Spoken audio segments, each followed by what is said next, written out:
మీరు అన్నట్టుగా కంప్యూటర్లు చెడిపోతే ఇంకా 5 రిపేర్లు ఉండవు, అట్లే డబ్బాలు ఉంటాయి ఆడ. ఎందుకంటే మెయింటెనెన్స్ ఇవ్వరు. వీళ్ళేదో స్కూల్కి అయితే ఒక 5,000 ఇస్తారు సంవత్సరానికి, అది ఏ పక్కగా అవుతుంది? ఇట్లా ఎన్నో సమస్యలు ఉన్నాయి. ప్రభుత్వం కూడా సూక్ష్మ స్థాయిలో పరిశీలించాలా చదువులకు సంబంధించినటివి. మేము ఏమో ఇచ్చేసినాము ఇంకా బ్రహ్మాండంగా అనుకుంటే పొరపాటు అండి. కింది స్థాయిలో చాలా ఇబ్బందులు ఎదురవుతా ఉన్నాయి. 1400 ఇస్తా ఉన్నారు 10th లోపల పిల్లలకు, 46 రూపాయలు 67 పైసలు రోజుకు. 2 సార్లు చికెన్ పెట్టాలి, 150.5 గ్రాము, 6 ఎగ్స్ ఇవ్వాలి, పొద్దున మిల్క్ ఇవ్వాలి, సాయంత్రం స్నాక్స్ ఇవ్వాలి, నైట్ ఫ్రూట్ ఇవ్వాలి.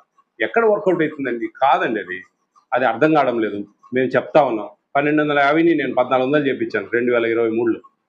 ఆ రోజు ముఖ్యమంత్రిగా జగన్మోహన్ రెడ్డి గారు ఉన్నారు. అప్పుడు ఆయన ఎవ్రీ ఇయర్ ఒక 100 రూపీస్, నేను 1600 అడిగాను. 1250ని 1600 అడిగాను, 1400 1800 అడిగాను ఆ రోజుల్లో.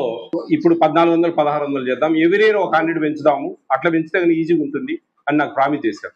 ఇప్పుడు మళ్ళీ ఈ గవర్నమెంట్ కూడా మేము విన్నవించాము, ఈ విధంగా కొంచెం చూస్తే బాగుంటుందని.